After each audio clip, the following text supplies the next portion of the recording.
completion of the journey, circling back to the beginning, integrating what was learned.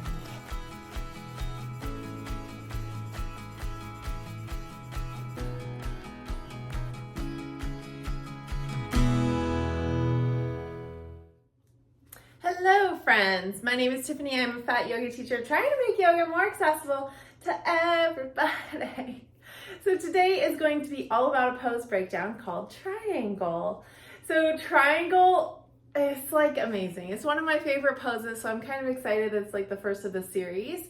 And I think it's important for us to slow down when it comes to poses, and especially if you are a beginner, to understand what you're actually feeling when you're doing the pose. Before we jump into it, I just want to talk about my course sale. So if you want to scuba up yoga for complete fat beginners, it is on sale right now for $29 until the end of the month. And then I also have a Costa Rica trip. I think I have maybe 3 more spaces available for my Costa Rica trip. It's about to sell out. And then I also have a Yellowstone trip. And let me tell you, like, if you're an outdoorsy gal, please go check it out, because I've sold 1 ticket in that retreat and I don't have that much more time to be able to promote before they say not enough people have signed up. So I need at least 8 people to sign up. I am 7 away, and I'm kind of doing this promotion for that one person. That person is so excited about this trip. They want to go on this trip so bad, and it will probably be one of the only domestic retreats that I will do probably in the next 2 to 3 years. So if that's something that interests you, a trip where you don't need a passport, and you want to go and visit one of the nation's most beautiful parks and do some amazing walks, do some self-love healing, and just like hang out with me for like 5 whole days, please go check that out. The trip itinerary is listed down below, and you just need 25% down to secure your spot. And I do think that they have payment options, so as low as $101 per month. Hey, so if you want to ball on a budget, you could definitely take advantage of that. So when we get started with this triangle series, we are going to need a chair and we're going to need some blocks. So let's go ahead and get started. All right, friends. So for this, we will need some blocks and we will need a chair. And I want to just kind of show you what the pose looks like. And I personally can't do the full pose without a block. It doesn't feel good in my body, so I'm not going to push myself. So here is the lineup, and you can just kind of see that my 1 foot is facing the front of the mat. My 1 foot is facing the side of the mat. And you can kind of see my hips just naturally stack to this back leg, and my knee just naturally locks out. So that happens. We just need to recognize that it happens, and then maybe a slight bend in the knee, and my hips want to go back in line. And you could even bring your hands to your hips and go, okay, where are my hips at, right? So you can kind of feel if they're level. And a slight bend in the knee is just totally fine. So I'd like to bring a block here or have a chair handy.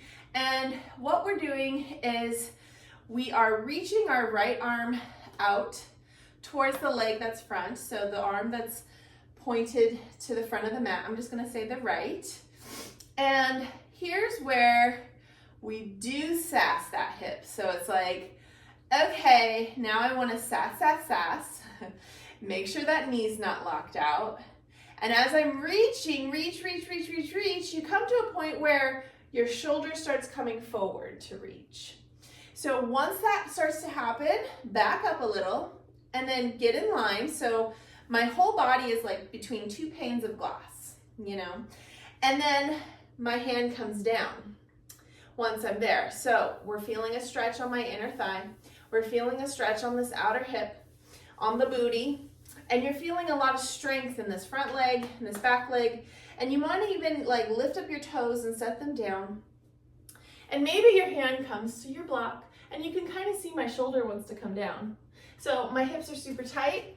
I'm gonna like acknowledge that. You have to acknowledge things in your body when your form starts to become bad. For lack of a better word, bad. So here we are. My hips are facing the long edge of my mat. My front leg is facing the short edge. And I'm just gonna move my blocks out of the way because I've decided I probably shouldn't use them. My left hip is sassed. Woo! And then my right arm is reaching. And then once I feel the shoulder moving forward, I'm gonna pause, bring my hand down, and then this hand comes back up, or comes up. And maybe I look up towards my hand and just, woo! I just wanna say, just doing that, I can feel my spine just kind of coming alive, and the whole front of my left leg just kind of turns on. So I don't need that much when it comes to this pose. And I can tell my knee is locking out, so I'm gonna just slight bend it.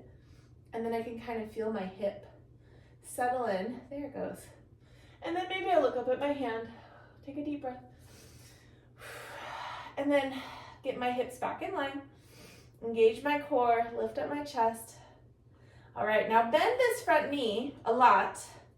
Bring my hand down, engage my core before I lift up, and both hands come to the hips, okay? So shake it out.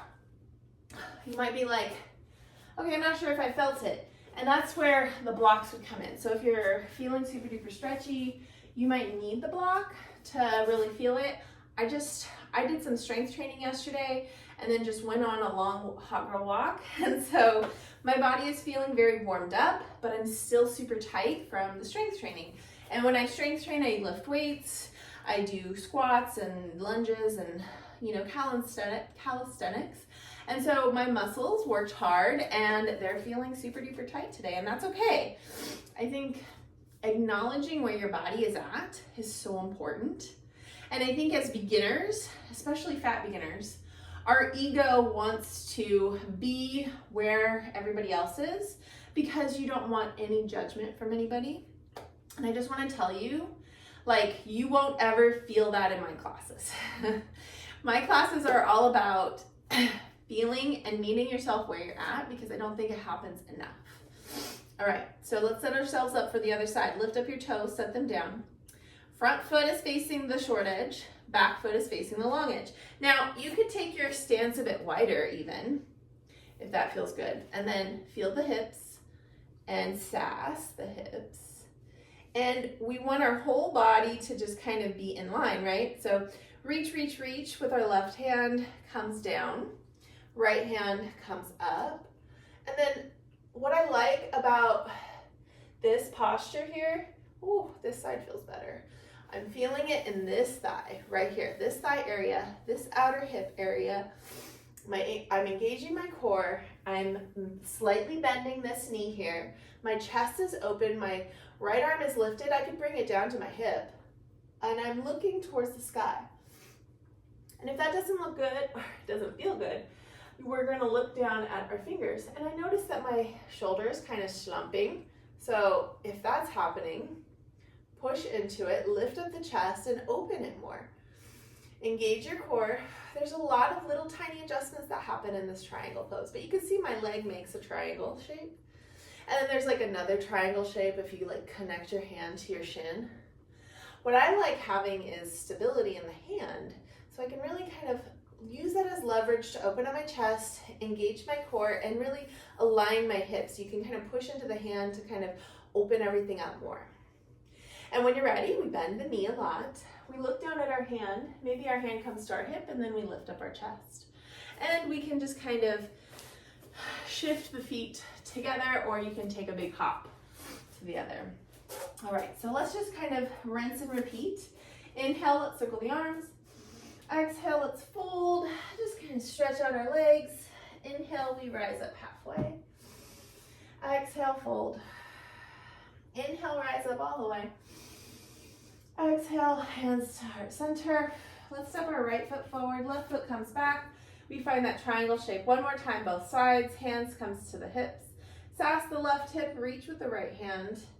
And then bring our hand down, open up that chest. Left hand comes towards the sky. Maybe we look up at our hand.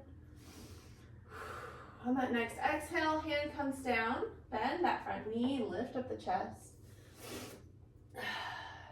And then decide how you want to get your legs back together. Maybe just a step to the front. Maybe a couple of hops. Plant your left foot and then step your right foot back. Slight bend to the knee, lift up the hips, reach your left hand, and then come down, finding triangle other side. Right arm comes up. Take a deep inhale and an exhale. Breathe. I'm feeling it in the side body, in my outer hip, in my inner hip on the other side. On that next exhale, bend the knee a lot, lift up the chest, bring your hands to your heart center or to the hips, and then step your right foot to meet the left. Inhale, let's circle one more time. Exhale, hands come back to heart center. Yay! So, I love doing postures like this, breaking them down, understanding where you're feeling them, how to actually do them with props, and I think more will be coming. So I'm excited to bring this beginner pose style series to fruition. And just as a reminder, don't forget to check out my retreat itinerary. Like I said, I have 7 spots available that I need to be filled, and I think I only have a couple more weeks to go. So I would love to get a couple of those spots filled this week, and I need your help. So send this to a friend. It doesn't necessarily mean this trip is for you, and I totally get that. But send it to a friend, share it on social media, help a girl out, because I really want the one person who signed up to have the opportunity to go and enjoy Yellowstone. They've already shared with me how excited they are, and I'm excited for them as well. I've actually already bought my hiking shoes that I'm breaking in right now, and so I just know that all this planning, execution, and like promoting is going to come to fruition, and we're going to have the right people come on this trip. So just take the time to go check it out, send it to your friends. I appreciate you. Mwah. And I'll see you on the next one. Bye.